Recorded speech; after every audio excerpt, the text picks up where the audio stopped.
All right, hello everyone. Welcome back. It's that time of the week. It is time for some more One Hub racing. Today we arrive at France for round number 8 of this season 22 championship. I am your race commentator, More Games, and joined alongside me is Tom Carnes. And are you looking forward to another round of One Hub racing? Yes, absolutely, more. Thank you very much. Hello, everybody. Welcome to the French Grand Prix here at Paul Ricard in the P2 tier of One Hub Racing Season 22. This is the 18-minute qualifying session with a 27-lap race that follows. And we are seeing Axlock, who is one of the championship contenders, desperate for a strong result after a difficult showing at Spa-Francorchamps 7 days ago. And as I say that, the championship could mathematically be decided in Delta Hunter's favour in the Red Bull. He's currently 23 points clear of his teammate Axlock and Lukey, I believe, as long as I get my corrections right. No, it's Colin Mason who's third at the moment. Lukey's a further point back. But all Delta Hunter would need to do is to be at least 43 points clear of everyone else, and in order to do that he would need to win the race and ideally get a fastest lap point and hope that his rivals don't score at all, really, which is not impossible, but it's highly unlikely that's going to be the case. And it's also mathematically possible for Red Bull to seal the Manufacturers' Championship, as they are currently 54 points clear of second place Williams and 69 clear of third place Ferrari.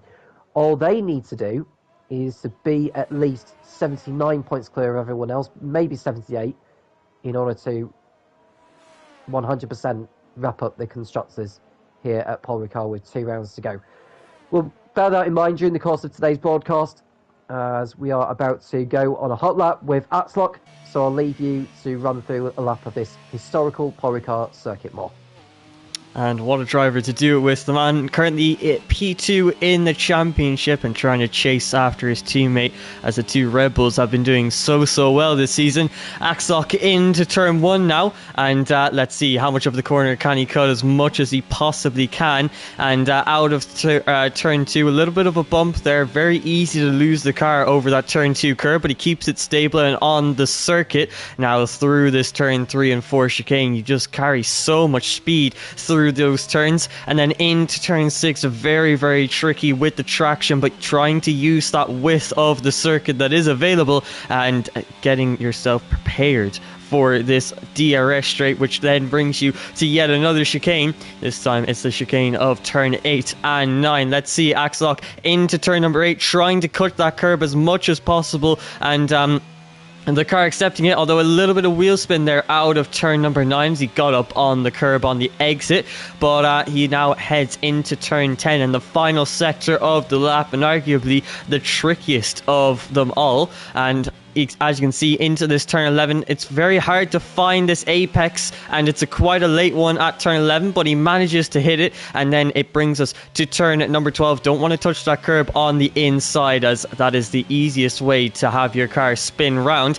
And then we head into this final section of the circuit, a long left followed by a sharp hairpin, and that is going to end off this lap as we open the DRS now, and we're going to see what is the banker time going to be from the Red Bull driver of Axlock. It's a 1 minute 30.5 for the Red Bull driver, and we'll have to see how that stacks up relative to the rest of the grid. Casper goes to P2, 1.3 seconds slower, so Casper not having a great first lap.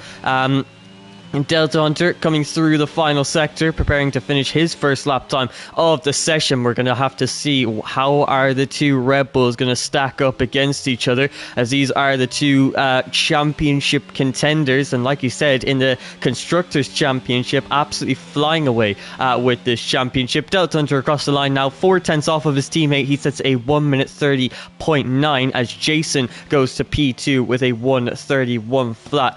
You can see a couple of drivers actually setting times on the medium compound tires, the likes of Speed Key and J-Luke. So and they must be considering their race strategies because of this, and maybe preparing themselves for the race by saving a set of soft compound tires. So that's definitely a very interesting strategy to see, but I think with these medium compound tires, they're definitely going to struggle to set fast lap times.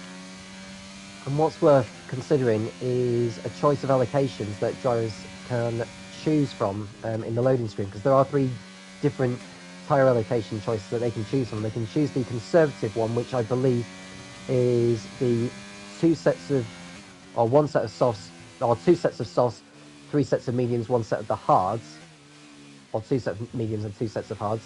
The second option, which is like the middle allocation, is the 3 sets of softs, 2 sets of mediums, and 1 set of hards. And the softest allocation of the roll, or the more aggressive one, is 4 sets of softs, a medium, and a hard. So, or 3 sets of softs, 3 sets of game muddled up here. 4 sets of softs, 1 set of medium, 1 set of hards. I'm going mixed up here because it's 6 sets of tyres for the race, isn't it?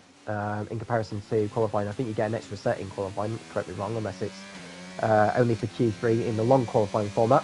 By the way, we're seeing drivers set some lap times as we speak. Speakai did an unrepresentative lap time, but he's about to improve on that now. He goes up to P5 on the mediums. That's a very respectable lap time at this stage of qualifying. It's a good banker on that tyre, but I'm sure he'll have some work to do in the closing minutes of this qualifying session as he goes off track, just to stay out of the way of drivers that are coming through. There's plenty of space on this racetrack, so we shouldn't see any drivers impeding others that are on a flying lap. Who is on a flying lap at the moment? Well, J. Luke, who's backed out of the lap, is currently on, so he'll be going again. Also invalidated lap time. And we've just seen someone on the Inters for a moment there, that I think Evil Dragon may be coming out on Inters. Just keep an eye on that. I might be wrong, actually, thinking of it. Might be the other Mercedes heading out on Inters or on Sauce. So it keeps saying it's Inters on my screen for some reason, but I'm hoping I'm wrong. But yeah, it's as you would expect at the stage of the qualifying. Axlock and Delta Hunter making it an all Red Bull 1-2 so far, with Jason in 3rd place for Ferrari. A decent effort from him, with Cam came on up there in 4th. Then it's Speako, the highest of those, who've set a time on the mediums, in 5th, followed by Gazaman and Futile. He'll be hoping for a better race weekend here than he did so last weekend. A terrible time of it at Spa. He crashed out at the top of Radion, which is not an ideal area to spin off at. So him and his teammate Smithy, who's just about to complete a lap, we're hoping for better luck here at Paul Ricard than last weekend. It can't be any worse than it was at Spa. Smithy goes over the line, and it should be a faster lap time than last time, and it's a 1:31.6 that puts him in P6 for the time being. Yeah, you can see how Speaky's lap time is actually comparing to all the other drivers. Now, that's on the medium compounded tyre, and he finds himself in the top 5. But keep in mind, only 10 drivers have set representative lap times so far. But Connor Mason is coming through the final sector right about now, and he's going to be finishing off his first lap time of the session. And he is in a championship competing position, as he has been for most of the season. Currently P3 in the championship, and level on points with Axlock, and that's currently 23 points behind Delta Hunter. So Connor Mason still has every chance of fighting for this championship, so let's hope he can get a good banker time onto the board. Across the line, it is going to be the provisional pole time of a 1:30.3. So Connor Mason showing everyone how it's done, and he takes provisional pole by 0.2 of a second over Axlock. But Axlock is now beginning his second lap time of the session, and we'll have to ride on board with the Red Bull driver to see how he does into turn number 1. A little bit of a later apex going through there, and trying to ride a lot more curb going through that turn 2, so a lot more aggressive on this particular lap. Through turn number 3 now, cutting that as much as you can, along with that turn number 4, though he did touch those yellow sausage curbs ever so slightly.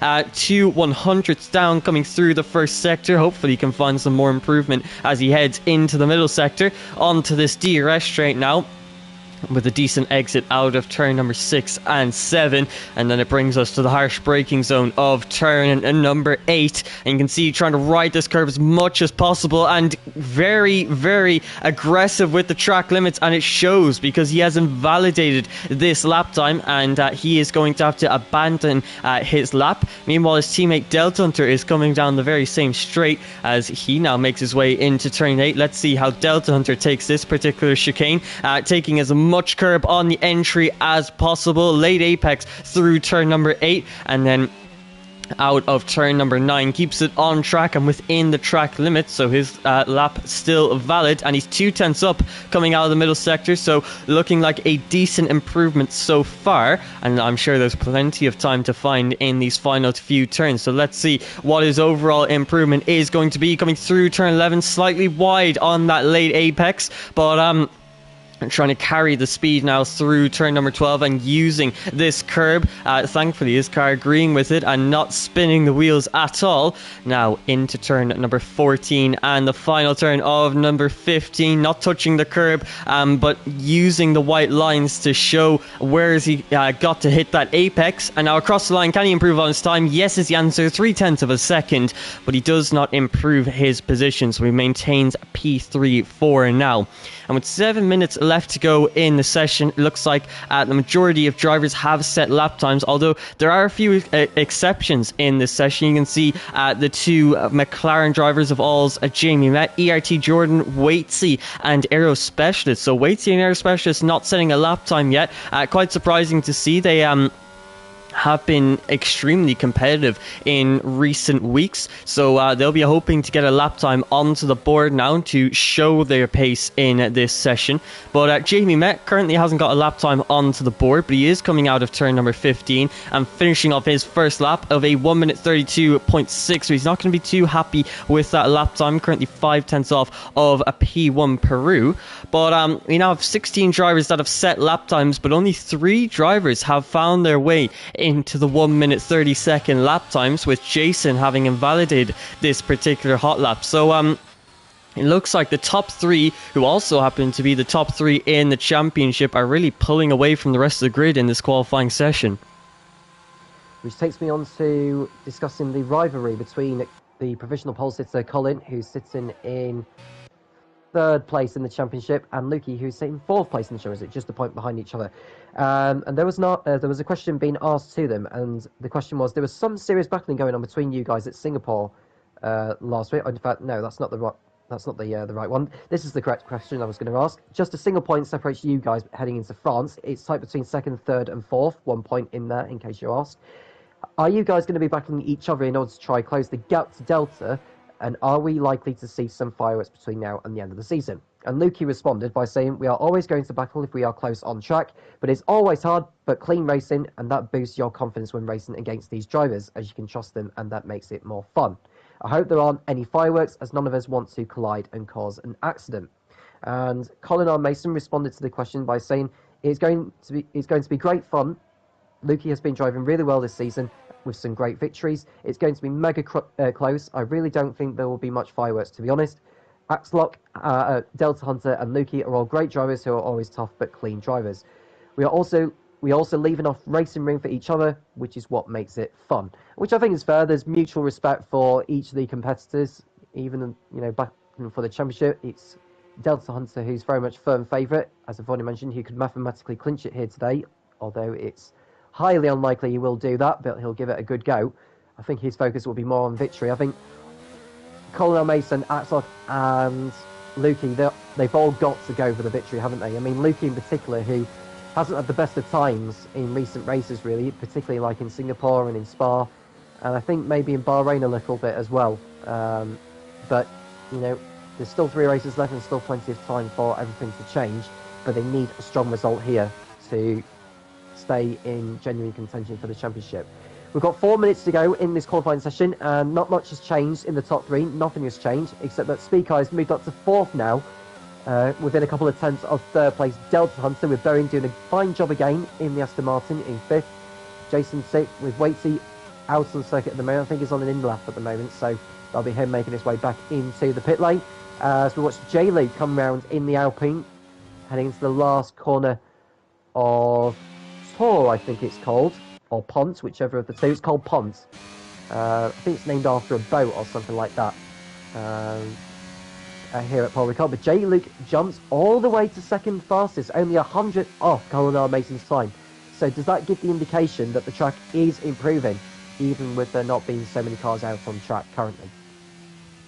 Yeah, it definitely looks like it. And with 3 minutes left to go in the session, it seems like the track is now at its warmest. The grip is at its best. So these drivers should be able to set much better lap times. And like you mentioned, J-Luke, an amazing lap there to go all the way from P12 to P2. And only 1/100th off of Colin R. Mason, who once again is going out quite a bit earlier than everyone else, just like he did in the qualifying session in Belgium last week. So he likes to get out a little bit earlier so that he doesn't have to worry about traffic or any cars getting in his way as he prepares for his hot lap. And it is going to be his final one of the session, so we'll definitely have to ride on board with the Alfa Romeo driver, as this could be his chance to score what would be, I think, his first pole position of the season. I'm not too sure if that's right, but I don't think he's gotten pole position before, so this could be a great opportunity for Colin R. Mason, and he's currently in provisional pole by 1/100th of a second over J-Luke, but J-Luke, as he heads back to the pit lane, I do not think he has enough time to set another lap time. So right now Colin R. Mason's closest competitor is Axok, as it looks like Waitsy has retired from the session. I'm not too sure if that was in the pit lane or not, but I think it might have been. So he is now out, and a 31.1 is going to be his final lap time. And we'll have to see how that compares to the rest of these drivers once they set their final and hopefully fastest lap times in this session. But Colin R. Mason now is heading out of turn number 15 to begin what will be hopefully his fastest lap. And we'll have to see if it's going to be into turn number 1 now. And trying to hit this apex, you can see cutting that curve very, very aggressively, almost extending the track limits, but not quite, hitting that apex absolutely perfectly. Into turn number 3, he tries to do the same, but he invalidates his lap time, and he does not have enough time to get across the line again. So Colin R. Mason's session is now over. A 1:30.3 will be his final time. He does not have enough time to set another lap, so that invalidation at turn number 3 might lose him pole position in this session. But Axok, Deltunder, Speed Key, Boeing, Jason, they're all going to be gunning for this pole position. And as of right now, both of the Red Bull drivers need to improve by over 2 tenths to beat Colin R. Mason's time. So it's going to take quite the lap time to beat that 1:30.3. But if anyone can do it, it is going to be the Red Bull of Axlock, as he now comes across the line, beginning his final lap time of the session. Currently on a 1:30.5, trying to improve to a 1:30.3 as he heads through turn number 2 now. Once again, as he did on the last lap, taking a lot of curb through turn number 2 into 3. Now you can see cutting that very nicely what Colin R. Mason was attempting to do on his lap but failed to do. Axlock has gotten it right, but it's still 3/1000ths down heading out of the first sector. But now he comes out of turn number 7 onto the DRS straight, preparing himself for the next braking zone of turn 8, getting himself ready. When is he going to brake? When is he going to hit his apex? We'll have to see. Using the curb on the entry, hitting that apex of turn number 8 and taking that turn number 9 absolutely fantastically, cutting it to perfection, using the white lines to his advantage. He is almost a 10th up on his 30.5. Now through turn number 10 and into the final sector as we begin it with turn number 11. He really needs to hit this late apex now to get that good exit, which is exactly not what he gets, because he spun the car on the exit of turn number 11, and Deltunter watches as it happens because he is now coming through turn number 12. So Axok's session is over. Deltunter might be the only man who can compete for pole position now in this session. He's got one more turn to go, and that is turn number 15, which he takes quite nicely, using a little bit of the curb on the exit. Doesn't want to use too much, as you can spin the wheels coming through there, and across the line it is only going to be a 1:30.5. So Deltunter is going to go to P3, and it looks like Colin R. Mason's pole position is going to be safe because Lukey has invalidated his lap time. So Colin R. Mason, for the first time this season, is on pole position for the French Grand Prix, with J-Luke lining up alongside him in P2 and on the front row of the grid. But the margins are very, very fine, with the top 7 all finding it into the 1:30 lap times. But that is very, very lucky from Conor Mason. Even after invalidating his final lap time, he's going to be starting from the very front, and that is really going to help his championship efforts. That was exactly the qualifying session that Colin Mason needed to get his championship back on track. That was a fine effort earlier on, and it was pretty much in clear track as well in the early parts of the session that got him it. So very, very well done to him. The Red Bulls line up alongside each other. Delta Hunter third, Axlock fourth, but Lukey will be very disappointed with his 12th place on the grid. He will have a lot of work to do in the Grand Prix later on. But Colin is on pole by 100th of a second over Jay Luke in second place, with Delta Hunter in third ahead of his teammate Axlock in fourth. Then it's Speakai and Evil Dragon in fifth and sixth, with Bowen and Jason on the fourth row of the grid. Smithy in a fine ninth place. That's a great effort from him ahead of Cam K Mum. Waitsy and Lukey, the two Williams drivers, on row six, followed by Casper and Gazaman. Futsal is 15th ahead of Peru, with Jordan and Jamie on row 9. At the back are Specialist and Ols, who have not set a lap time at all. So it's time for us to mention the sponsors and partners of One Hub Racing before the race gets underway. So we begin with Next Level Racing, who sponsored the league by providing its prizes. Pure Sim Gear, who sponsored the league by providing a new product that is not launched yet to the driver with the most podiums. Gamergoo, who sponsored the league by providing Gamergoo samples to the trophy winners. Atatech Sim Sports, who sponsored the league by providing a multitude of prizes with different ways to win them. The driver with the most fastest laps will win a set of Forte pedals, and the driver with the shortest combined qualifying time wins a set of Forte pedals and boots. On to the partners, Vespertine, who partner One Hub Racing with the Apparel, ERT, who support the Go and Get Stuff Award and League trophies, and finally SimGrid, who run the seasons through their community and platforms. You can access all the standings and all the results, including the qualifying results that we've just seen here in Paul Ricard. They will be on the SimGrid website under One Hub Racing's name, under the P2 tier, to have a look to see how you have got on, or how your friends have got on, in that sense. So we're just a few moments away from the start of the formation lap. What are you looking forward to most, then, Mo? What are you looking out for? I think this French circuit in real life, it might provide a bit of a boring race, but here on the Formula 1 at 22 games, the 2 DRS zones on this circuit always provide some great racing action. I'm sure we're going to see plenty of overtakes, especially into turn number 8. That is usually the prime overtaking zone, and we might even see a couple of drivers going side by side through the long right-hander of turn number 11, as we've seen it before sometimes in league racing, and we'll have to see, are these drivers going to be confident enough to go for moves like that into some of these turns at this French circuit. But this track provides a great challenge with so many tricky turns, especially in the traction zones. And I think we're going to see the most consistent drivers come out on top in this race. But before we begin this race on the formation lap, we get to take a quick look at the tyre compound choices for all of these drivers, as Jason actually gets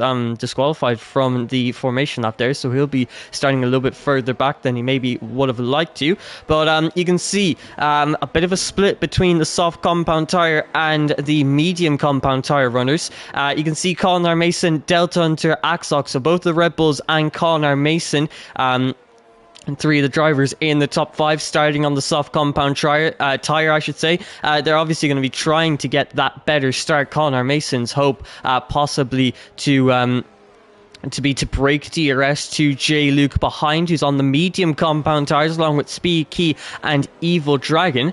So there's a very big split, and we tend to see this quite often in One Hub Racing. Obviously, if you don't know, there's a mandatory 2 pit stop rule in One Hub Racing, so you have to make 2 pit stops. That's why a lot of drivers are using the softs and the mediums, because obviously the main strategies that we usually see are soft, medium, or possibly, if you're going to go for a little bit more of an aggressive strategy, some drivers tend to go for the soft, medium, soft strategy. So yeah, it's going to be interesting to see how the strategy plays out. But the drivers who start on the medium compound tires, they're going to be that little bit stronger towards the end of the Grand Prix, but that's obviously not accounting for safety cars, which can always spice up not only the race but the strategy too. So Usually the driver with the best and most flexible strategy does end up doing pretty well. So these drivers have to make those quick decisions on the go.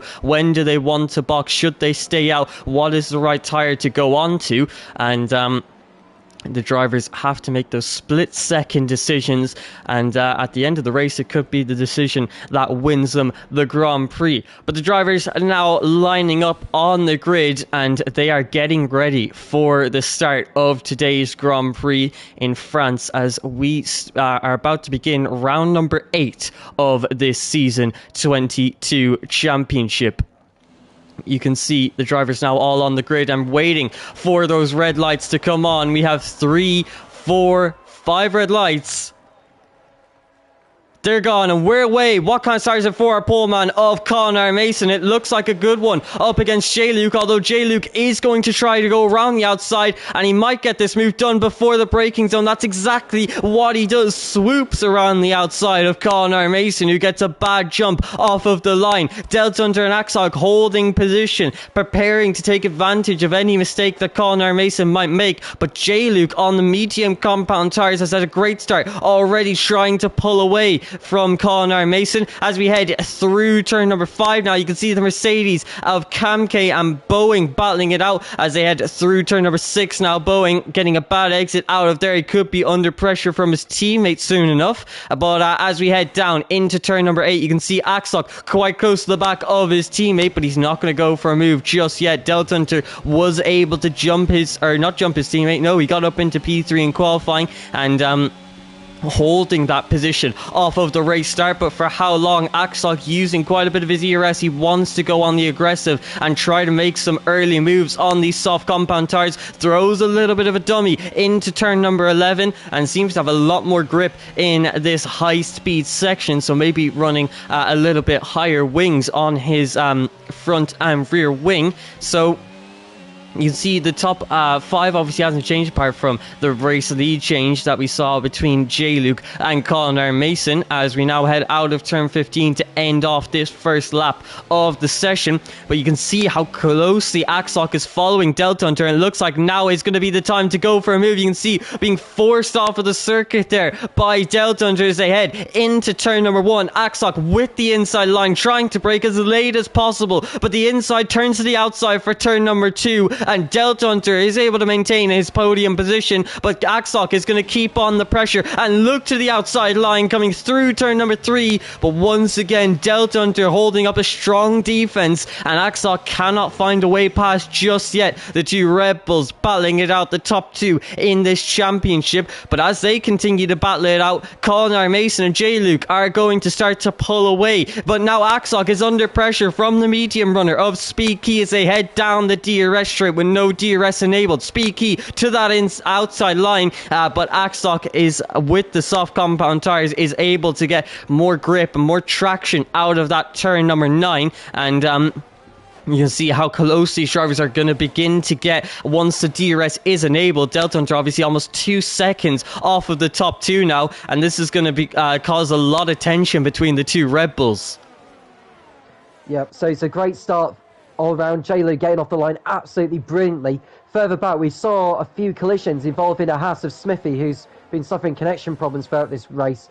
I don't know what's been going on with him. They had some connection issues during the formation lap as well, so it could well be his day all but done. And there was also damage to Jason's car, because his Ferrari was also spinning at turn 1 but was able to continue, and Casper also spun around in the AlphaTauri, so there was all sorts going on. But amazingly, everyone was able to keep going as they are. And I think Smithy's car, that's controlled by the AI, is stuck over at turn number 6, which is just after Camp Corner. So Smithy's car is still stranded there. It's showing on my screen, but I don't know if it's coming up on yours as well, Mob. But either way, Smithy is all but done for this race, as J-Luke is coming around to lap the stricken Haas.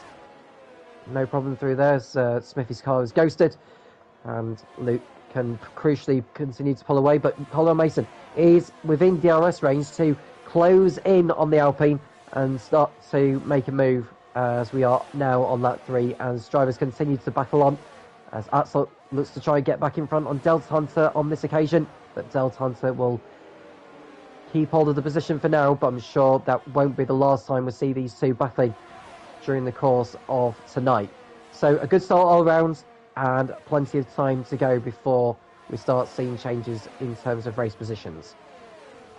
Yeah, and you can see how closely these drivers are following each other as P1 Peru being overtaken there by Casper. But all the way from P3 to P18 all have DRS except for Jamie Met, who's actually lost the DRS now to the top 15. But there is quite a big DRS train. Almost every driver on the grid has that power of the DRS, and that is going to be quite a big advantage for all of the medium runners, because they don't have to worry about losing time to the softs, because they're all in the very same DRS train, which means no one is losing or gaining time, although Jason is trying to gain position as he goes to the inside line of Lukey and gets that move done, as Evil Dragon has a little bit of lag there, and as he ghosted through Jason there. But Jason is now up into P8, making his second move in 2 laps, and he is going to continue to move on these soft compound tires. Next up is the medium runner of Evil Dragon in the Mercedes, as Ellery Smitty's car sadly just stuck there at the entry of turn number 6.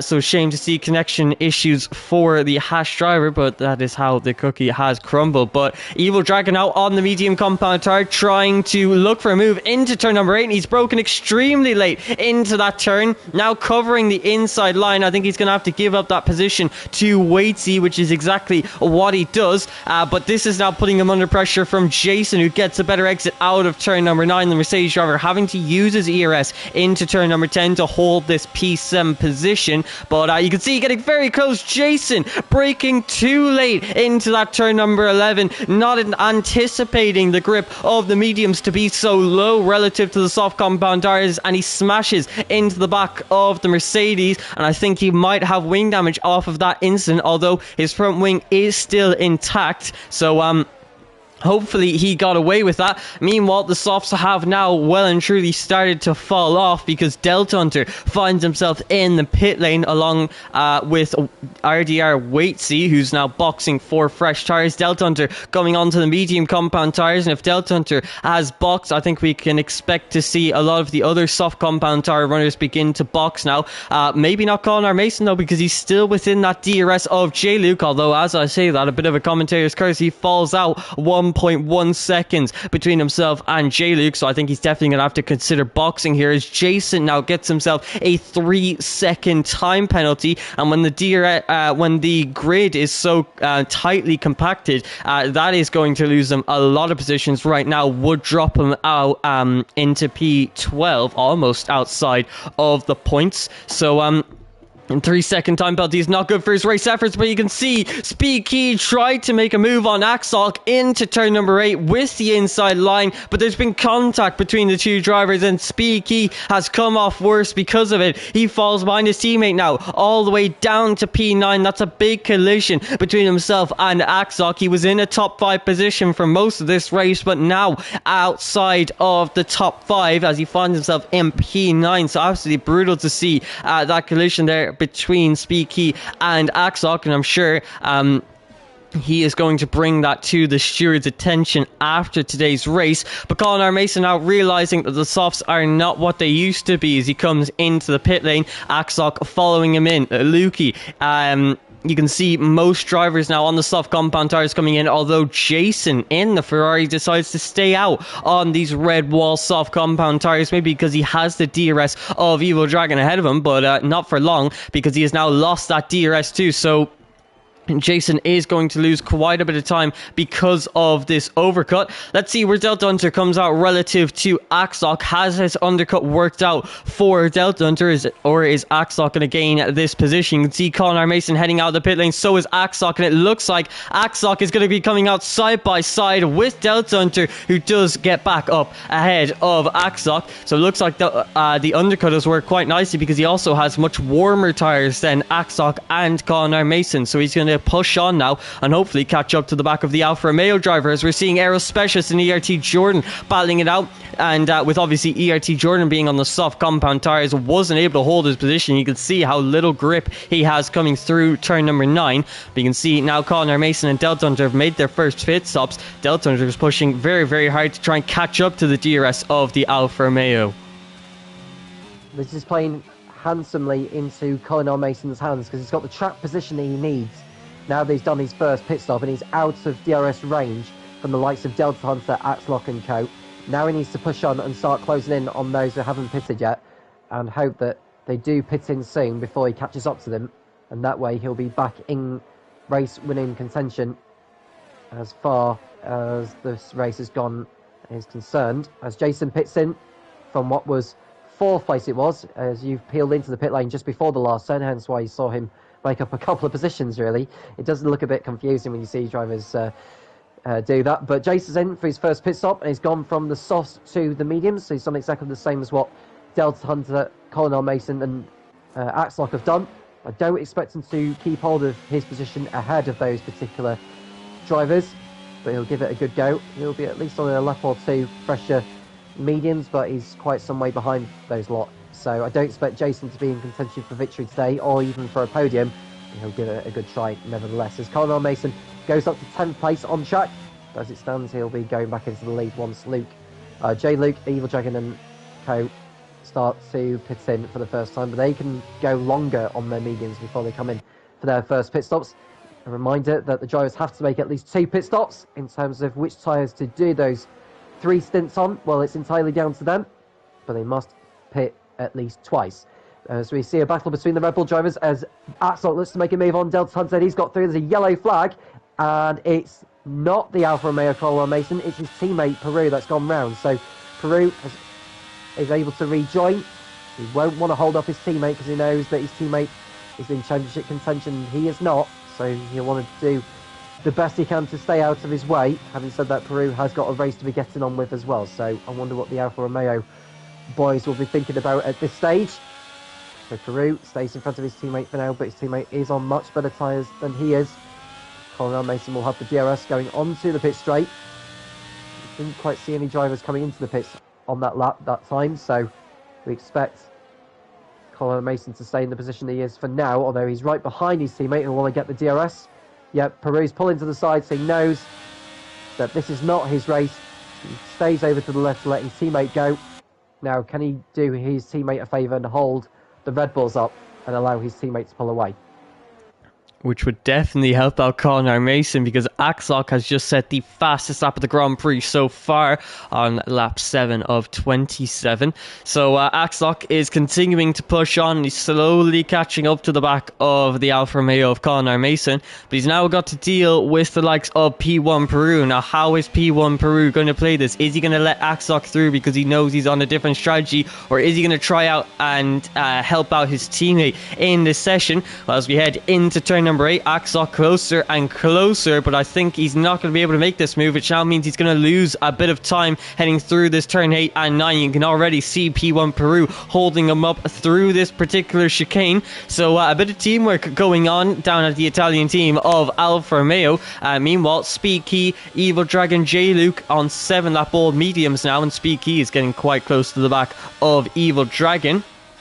And these two are going to be battling it out, but they're staying out for another lap, so the mediums have not fallen off just yet, as we can see in the form of P1 Peru, who actually defends the inside line coming into turn number 12. So he's doing an absolutely mega job at holding up Axlock and Delta Hunter, and he would definitely be doing Sergio Perez proud as he continues to hold up Axlock. Axlock and Delta Hunter are losing so much time because of this Alfa Romeo, and this is allowing Colin Mason to pull away. He's already gained about 5 tenths because of this, but Axlock finally pulling alongside as they head into turn number 1. P1 Peru trying to defend his position with the inside line, but it looks like Axlock is going to get that move done. He's now past the Alfa Romeo, who makes a mistake on the exit of turn number 2, which allows Delta Hunter to go on to the aggressive and to the inside line into turn number 3. P1 Peru is going to try and defend this position, but he has not got the same grip that the two Red Bulls have, and Delta Hunter and Axlock both getting through on the Alfa Romeo. And while that was happening, Speed Key was able to make a move on Evil Dragon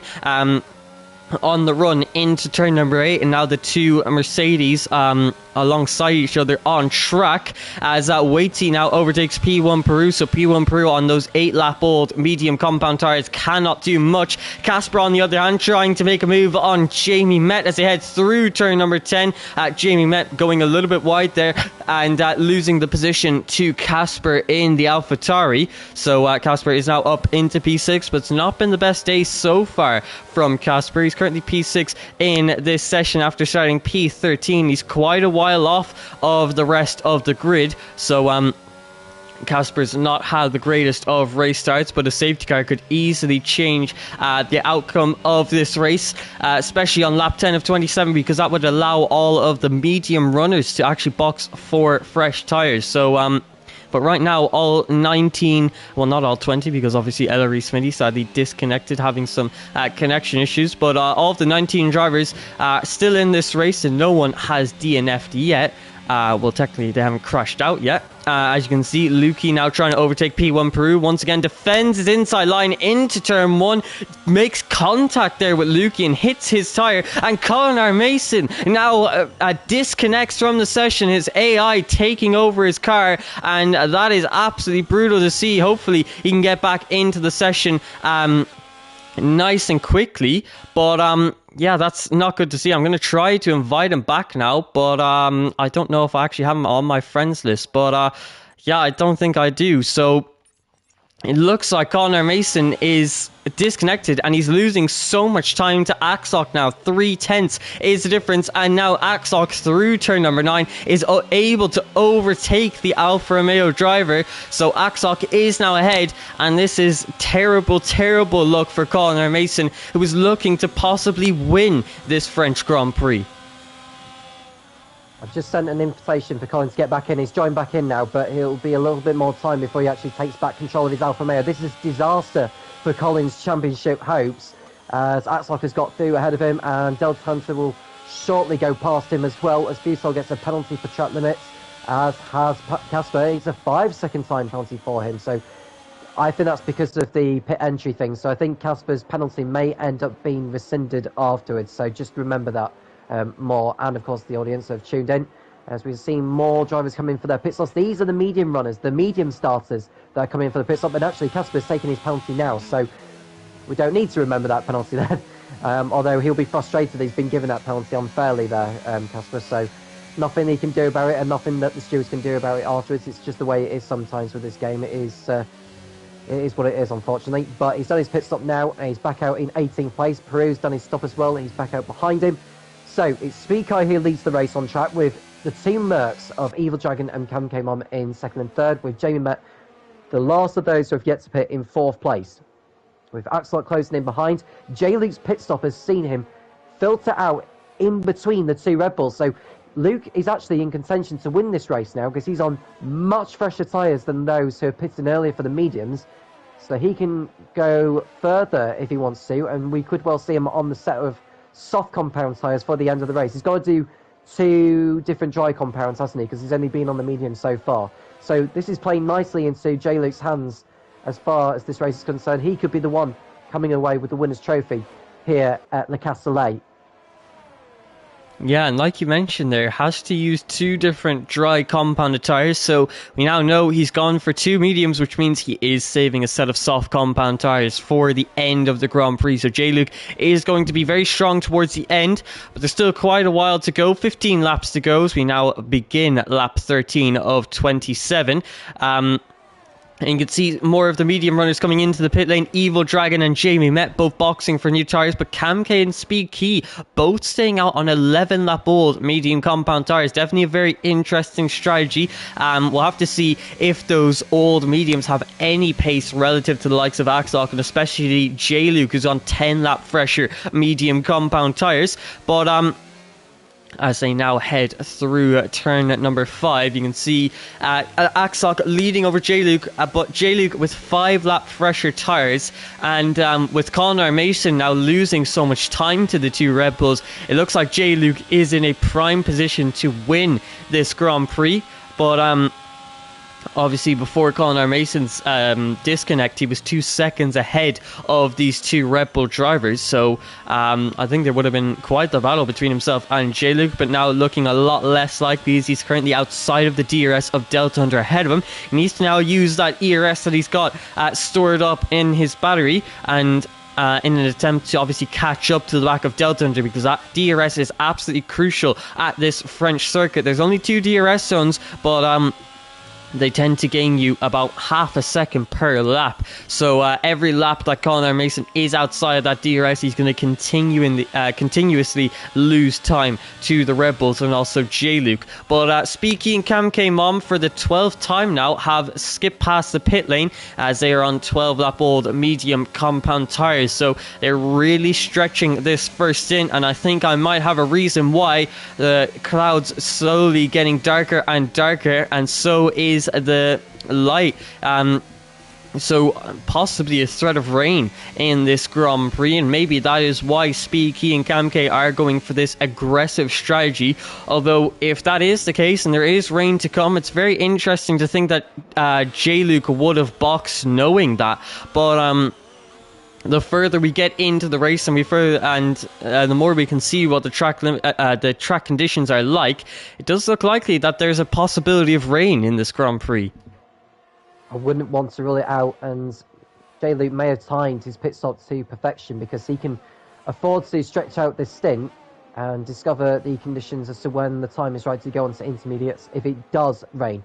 Whereas if you are the likes of Axlock or Delta Hunter, or even Speaker and Camcomon, because they've not pitted yet, and you have to pit at least twice in a Grand Prix in One Hub Racing.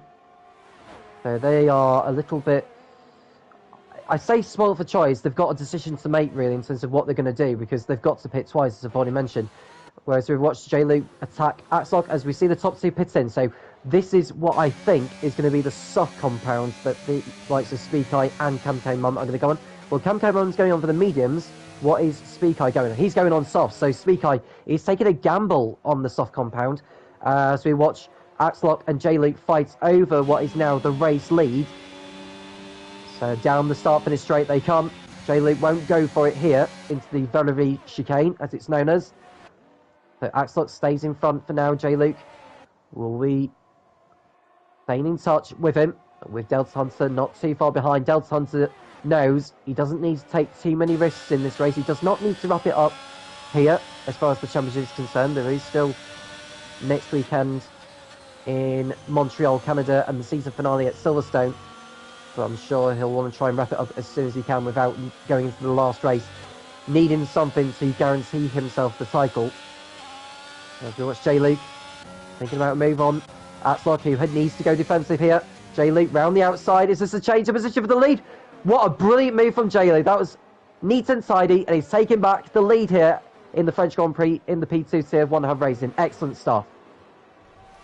And that is going to be absolutely crucial in the story of this race. J-Luke now leads this Grand Prix, but I'm sure Axlock isn't going to allow that to slide. He's going to try to fight back, even with the older and medium compounded tyres. He does have an ERS advantage, because there is every chance that he is going to be able to regain that position. That's exactly what he is going to be aiming to do if the rain is about to hit. And you can see that's not the only battle on track. The 2 Ferraris are trying to make up positions, especially Speaky, who looks for a move into turn number 14. You don't see this too often, and the grip of the soft compound tires showing themselves out of turn number 15 as well, because he gets an even better exit than Evil Dragon, and in the space of just 2 turns he moves himself from P10 to P8. So these soft compound tires working absolutely brilliantly for him so far, but they are going to drop off quite quickly. We saw the likes of Delta Hunter boxing on lap 3, with the latest runners boxing on lap 4 or 5. So Speaky, these soft tires won't last long, but he's trying to make use of them while he has them. Currently 1.7 seconds off of the battle for the top 5. And he's also got 0 seconds of time penalties, and his teammate has got 3 seconds. So that's going to give him an extra position. Although TIR Jason is trying to make up positions as he overtakes Lukey on the run into turn number 8. He now finds himself in the top 5, but with that 3-second time penalty, it would currently drop him down behind his teammate and into P8. Speaky, in the space of just 4 turns, has already gained about 0.8 of a second, and he's almost within the DRS of Waity ahead of him. So these soft compound tires are working an absolute treat, but you can see the sun is starting to come out again, so maybe that threat of rain beginning to disappear. As you can see, that's a mistake from the Alfa Romeo of Conor Mason on 9-lap all medium compound tyres. The tyre wear is starting to kick in as he makes a mistake through turn number 11, and he falls down all the way to P11 in this Grand Prix. So the man who was once fighting for a race win got hit with a disconnect and now a spin, and he finds himself almost outside of the points, and he now comes into the pit lane for his final stop of the Grand Prix, along with the Red Bull of Delta Hunter deciding to box for the medium compound tyre. Speed Key making up another position and up into the top 5, but it looks like the rain is not going to hit. It was a possibility, but no longer. So you can see Delta Hunter has made his final stop, so he is going to be pushing to the absolute maximum for these final 11 laps as we find ourselves on lap 16 of 27. But it looks like the strategy is going to get a bit interesting now, as we're now seeing Speed Key make another move, and so is Axlock on J-Luke into turn number 8. Very late braking from the Red Bull driver, but he moves himself up into the lead of this Grand Prix, even on 5-lap older medium compound tyres. He finds a way past J-Luke. Camk and Feudal Rydog also battling through turn 8 and 9, with Camk moving himself up into P8, but for how long? Because Feudal Rydog is looking to the inside line into turn number 10, and Camk Mom, even with the fresher medium compound tyres, Feudal Rydog is able to commit to the move there and move himself back up into P8. But there's a lot of action now, and I think it's only going to get even more intense with the pit stops starting to roll in.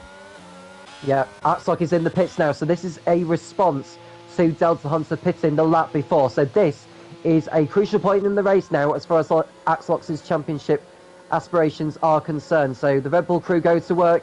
He's out, no problem.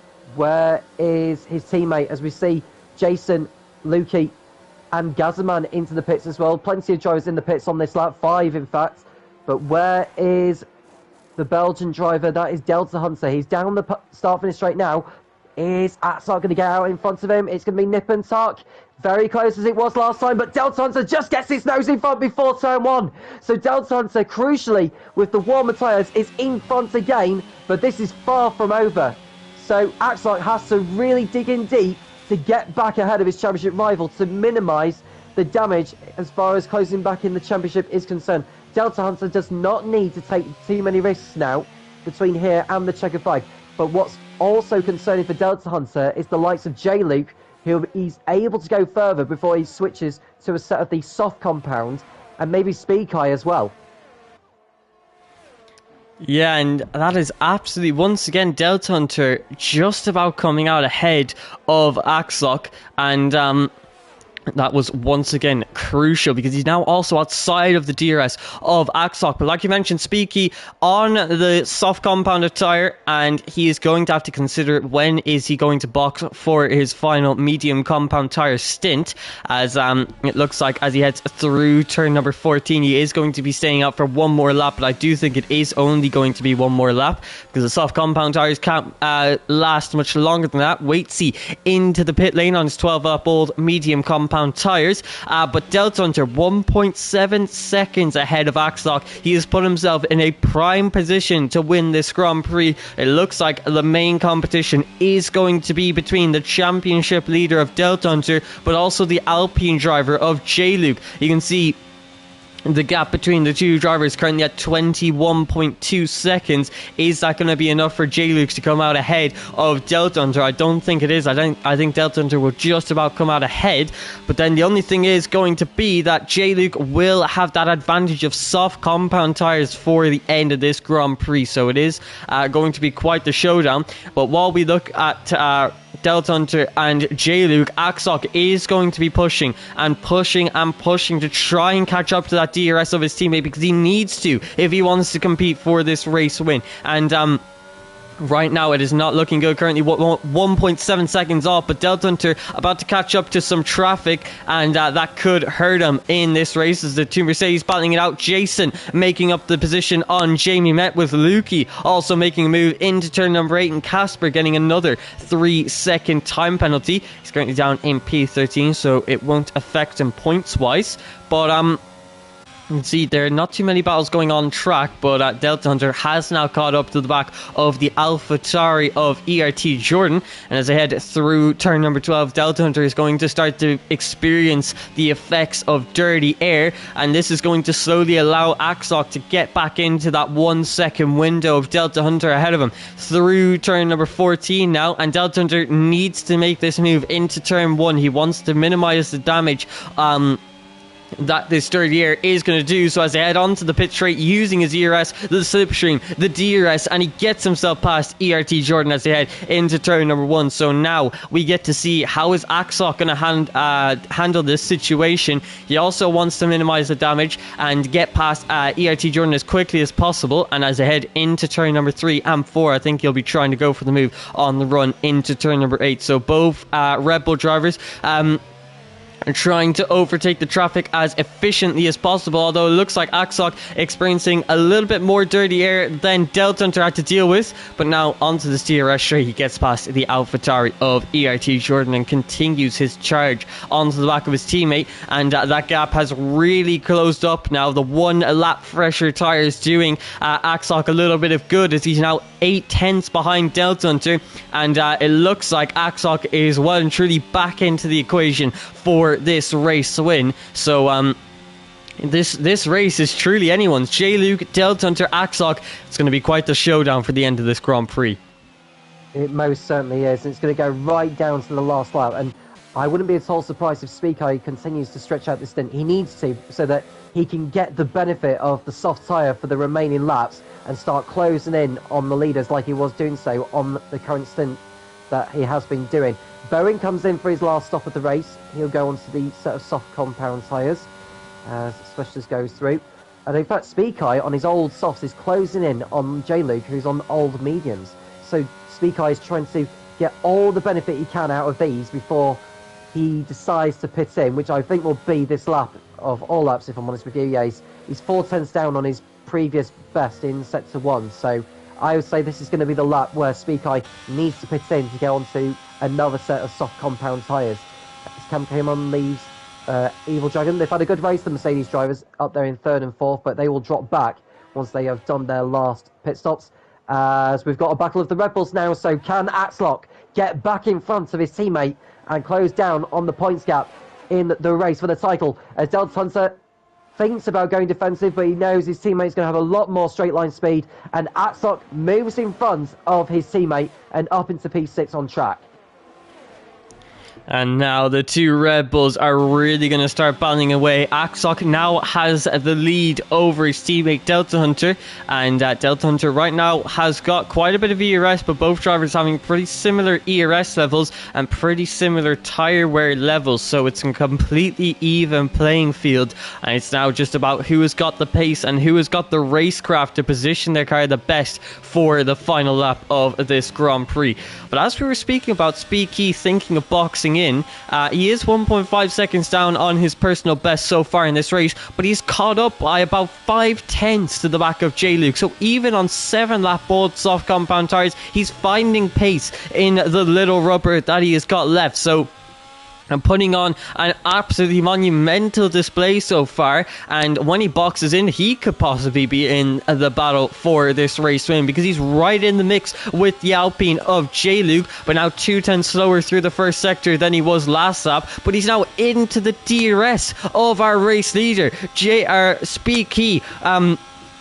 Absolutely flying in this late stage of the Grand Prix, and it could do him absolute wonders. He's only got one more stop to make, and that is going to be onto the medium compounded tyre, and if he can stay within the DRS of J-Luke, that is going to help him quite a lot. But I do think he now has to box this lap, so that DRS is not going to last long, and he's not actually going to get to open the rear wing flap for this lap. So he is going to come into the pit lane, I would assume, on 7-lap old soft compound tyres. That's quite impressive that he's been able to stretch this soft compound tyre stint for so long.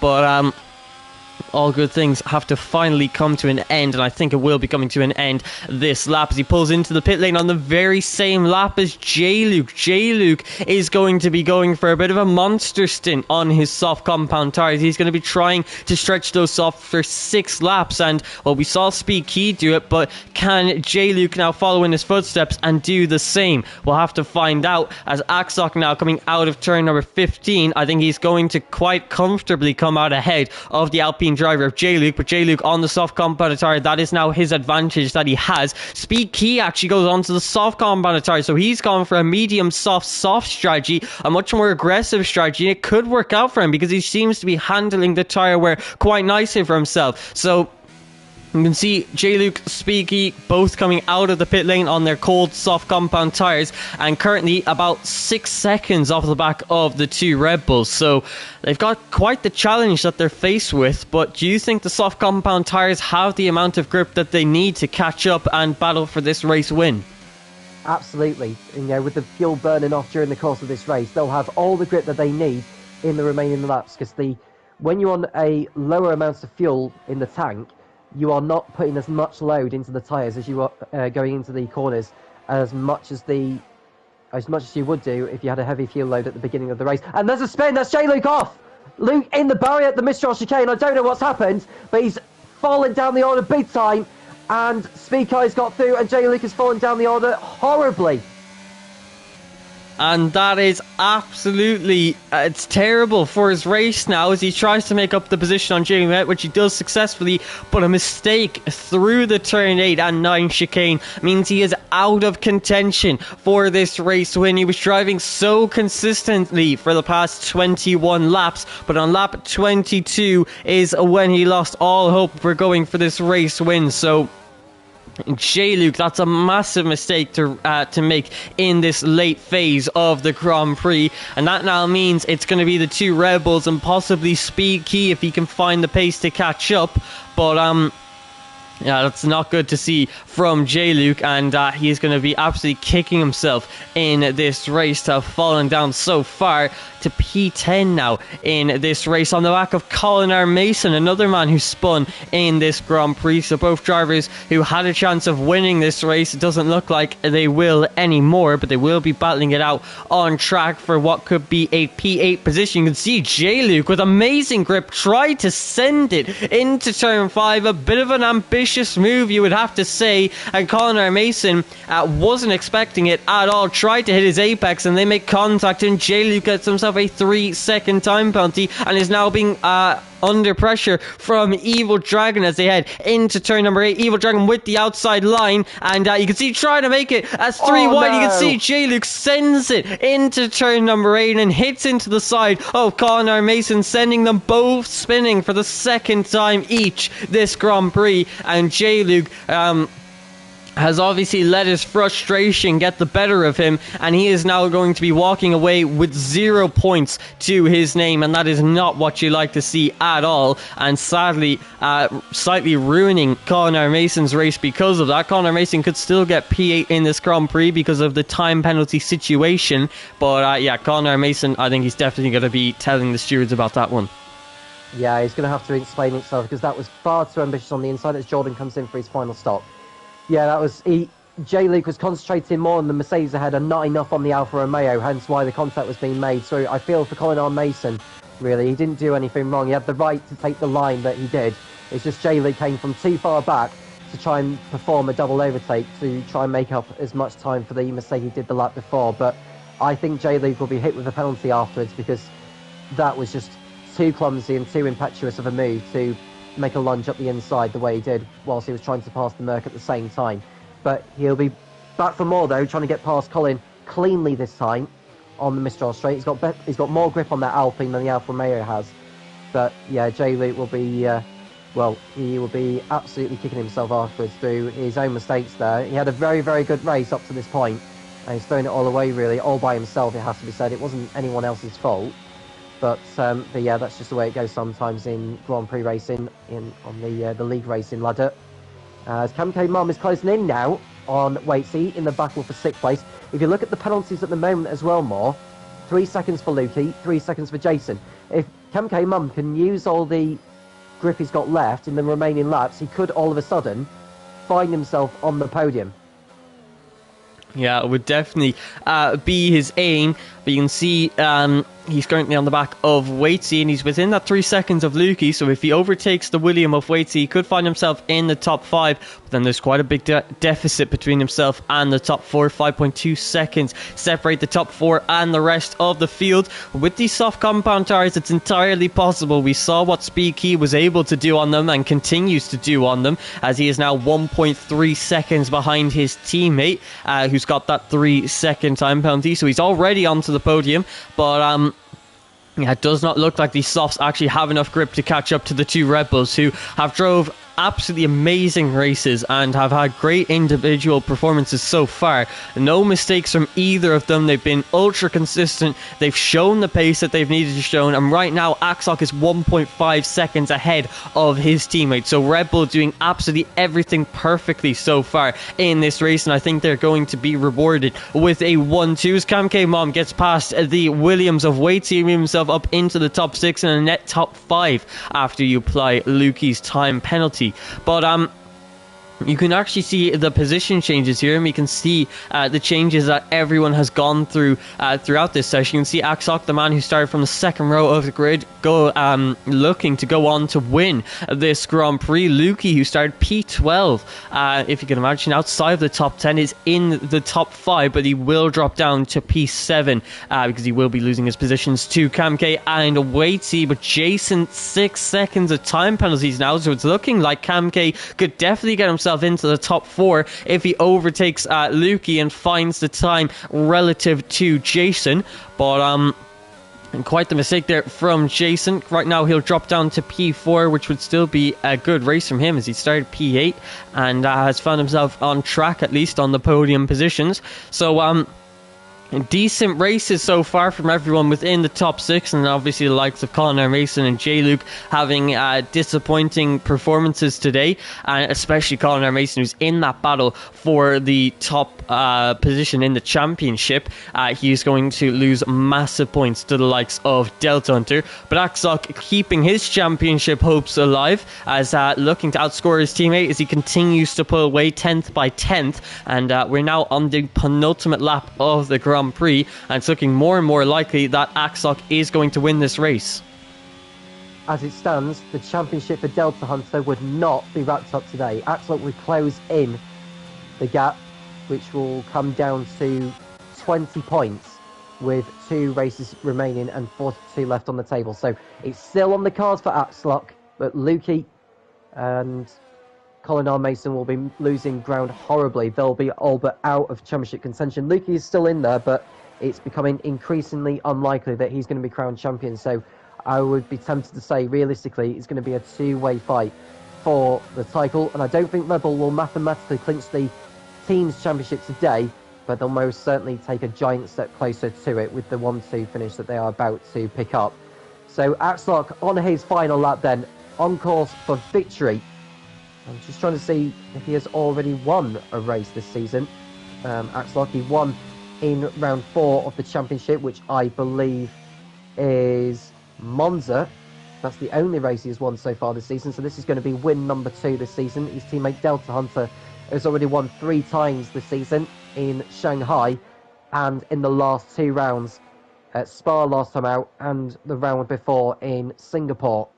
So this is going to be victory number 5 for Red Bull in what's been a fascinating campaign for them. It's been absolutely brilliant for them in the P2 tier in One Hub Racing, and it's about to get even better. So, Mo, I'm going to allow you to do the honours for the checker flag as Red Bull are about to pick up their winners and second place trophies. And they have done an absolutely amazing job, a bit like real life. The 2 Red Bulls followed by the 2 Ferraris right behind them.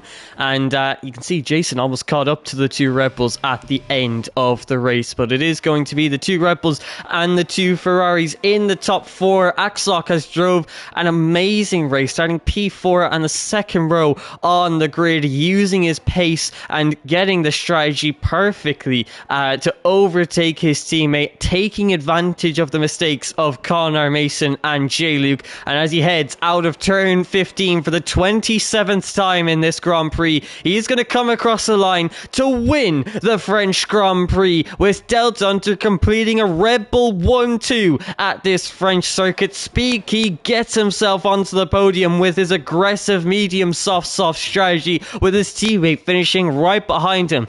Cam K into the top 5, but you can see Colin R. Mason manages to finish in P9, getting himself some points, but like you said, his championship hopes seem to be dead, as J. Luke finishing P11, only getting himself 2 points in this race.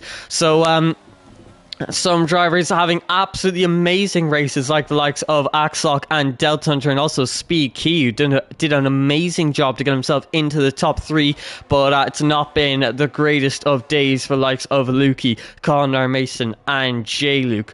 But what a French Grand Prix that was, and some really impressive performances throughout, but Red Bull showing everyone why they are on their way to being crowned the Constructors' Champions, and possibly 1 and 2 in the Drivers' Championship. I mean, these 2 Red Bull drivers have been impressing us ever since day 1 of this season 22.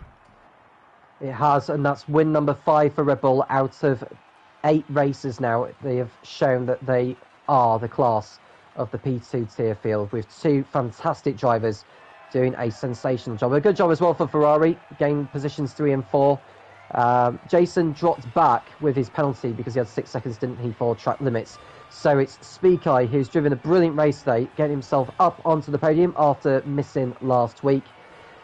So that is pretty much a class from Red Bull here at the French circuit here in Le Castellet, Paul Ricard, in the south of France, close to the city of Marseille. So here's your race result. Axlock wins ahead of Delta Hunter in second place. It's Speakai third, ahead of his Ferrari teammate Jason in fourth place. Speakai getting the fastest lap out of those inside the top 10. Cam K Mum in a brilliant fifth place finish, ahead of Waitsy sixth, ahead of his Williams teammate Luke in seventh. It's specialist Colin Mason, who's very close to being out of contention now for the championship. He came out ninth, with Evil Dragon in 10th place. J. Luke, what might have been for him? He could have been on the podium easily today had it not been for his melodies. He came home in P11, with Boeing 12th, Gazamon 13th, no points for him, neither for Futel in 14th. Joe was 15th, ahead of Jordan, Peru and Oz. Casper stole the fastest lap on the last lap. He gets a championship point for his efforts, so he did very well to come in and get that point. So we'll begin with the drivers of the day next. So shall I go first this time, or do you want to go first this time, Mo? Well, I think I'd definitely be very interested to see who your driver of the day is, because it's been a very impressive day from quite a few drivers today. It has been very much. And my driver of the day, I'm going to give it to Specialist, because we haven't spoken enough about him, it has to be said. So coming home in a respectable top 10 finish in P8. And I have to say, from 19th on the go to P8, what was the secret to your strategy today? Because it seemed like you were just running your own race in comparison to all the others that were battling for either the race win or for the podium or just scraping a points finish. But for you to come from the back of the grid, bear in mind you didn't set a time in qualifying, to that points position, that must have given you a real confidence boost going into the final couple of races. So that's my question and driver of the day for France in P2 tier. Who was your pick then, Mo? I think I have to go with today's race winner, the man who kept his championship hopes alive and continues to compete for this Drivers' Championship. It has to go to Axlock, the man who started on the second row of the grid and comes out with a race win and a better position in the Drivers' Championship. My question for Axlock would be, did you expect a drop-off in pace from your teammate, or did you put in that extra bit of effort to try and break that DRS towards the end of the Grand Prix? And I think you have to ask those kind of questions, because that is ultimately what won him that Grand Prix. If he didn't break that DRS, we could have had a completely different race winner. So a great job from Axlock, and congratulations to the Red Bull, who score a 1-2 here in France. But I think that is going to be all for this French Grand Prix, and I hope you all enjoyed this race. Once again, the P2 tier every single week, I have to say it, because they deliver week in, week out, and providing us with some more great racing here in One Hub Racing. I hope you all enjoyed this French Grand Prix. I have been your race commentator, More Games, alongside Tom Carnes, and I hope to see you all next week for round number 9 and the penultimate round of this Season 22 Championship. Goodbye.